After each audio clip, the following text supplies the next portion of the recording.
ঢাকাই সিনেমার আলোচিত নায়িকা মিষ্টি জান্নাত। গেল বছর ঢালিউডের বেশ কয়েক তারকাদের নিয়ে তুমুল আলোচনায় ছিলেন তিনি। তার মধ্যে উল্লেখযোগ্য ছিল শাকিব খানের হবু স্ত্রী হওয়া নিয়ে গুঞ্জন।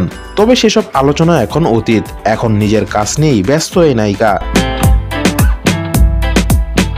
প্রায় দেশের বাইরে অবস্থান করতে দেখা যায় তাকে। বিশেষ করে নায়িকার সবচেয়ে বেশি আসা যাওয়া হয় দুবাইতে। সেখানে রয়েছে তার নানান ব্যবসা। বড় কিছু প্রতিষ্ঠানের শেয়ার হোল্ডারও তিনি। বলা যায় ব্যবসায়িক কাজেই দুবাইতে এত যাতায়াত মিষ্টি জান্নাতের। কিন্তু এত কিছুর মাঝেও সেই ঘুরে ফিরে চলে আসে মিষ্টি জান্নাতের রঙিন দুনিয়ার প্রসঙ্গ। নায়িকা যেহেতু অনেকটা সময় ধরে শোবিজ থেকে দূরে, তাই প্রশ্ন ছিল এবার সিনেমায় ফেরা নিয়ে।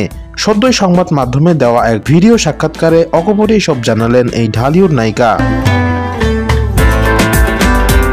সিনেমায় ফেরা প্রসঙ্গে মিষ্টি জান্নাত বললেন, আমি সিনেমা করতে চাই, আরো ভালো কাজ করতে চাই, 4-5 বছর থাকতে চাই। এরপর কাজ ছেড়ে দেব কিনা জানি না, তবে এমন একটি জায়গায় চলে যেতে চাই যেমন পাহাড়ে গিয়ে চাষাবাদ করব, কৃষক হয়ে যাব, সেখানে শাকসবজি চাষ করব। তখন আমি বলবো আমার পদবি ডাক্তার থেকে কৃষক হয়ে গেছে। সাক্ষাৎকারে সিনেমা জগৎ নিয়ে খানিকটা তিক্ত অভিজ্ঞতাও শেয়ার করলেন মিষ্টি জান্নাত। নায়িকার কথায় মিডিয়াতে প্রডিউসাররা মনে করেন নায়িকাকে যা বলবে তাই শুনবে।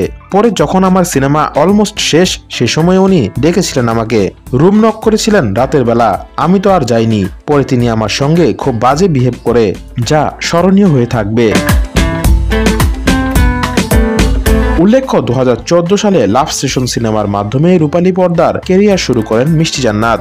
এরপর নিয়মিত কাজ করেছেন সিনেমায়। নায়িকা পরিচয়ের পাশাপাশি তার পরিচয় একজন দন্ত চিকিৎসকও।